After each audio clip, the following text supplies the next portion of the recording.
Ikatatlong kabanata, ang alamat ng Ilog Pasig.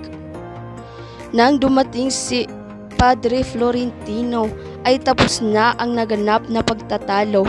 Nagbubulungan ang mga prayle at pinag-uusapan ang pagtutol ng mga Pilipino sa pagbabayad ng buwis at bayarin sa simbahan. Habang nag-uusap ay dumating si Simoon.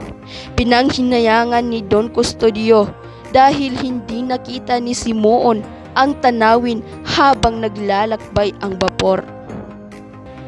Ani ni Simoon, walang halaga ang magandang tanawin kung ito'y walang alamat.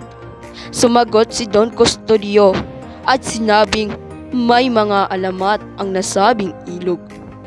Unang isinalaysay ni Don Custodio ang alamat ng malapad na bato. Noong hindi pa nakakarating sa Pilipinas ang mga Kastila, ay sinasamba ng mga tao ang malapad na bato na pinaniniwalaang tirahan ng mga espiritu. Ito ay nagsimulang maging tirahan ng mga tulisan na humaharang sa mga bangka nang mawala na ang pamahiin na iyon. Ikinuwento naman ni Padre Florentino ang alamat ng yungib ni Doña Jeronima. Si Doña Jeronima ay tumandang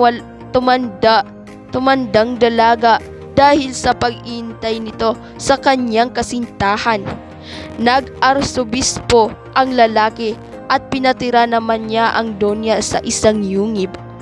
Nagsalaysay naman si Padre Salve ng ginawang himala ni San Nicolas kung saan ay nagawa nitong maging bato ang isang buwaya.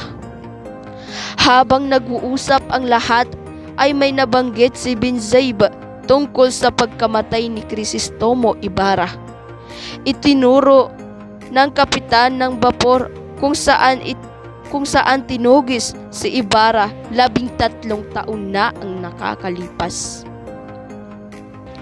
Mga talasalitaan, prayle o pari, pagtutol di pagsang-ayon, bapor na nangangahulugang barko, isinalaysay o ikinuwento, tulisan hindi sumusunod sa batas, yungib o kuweba,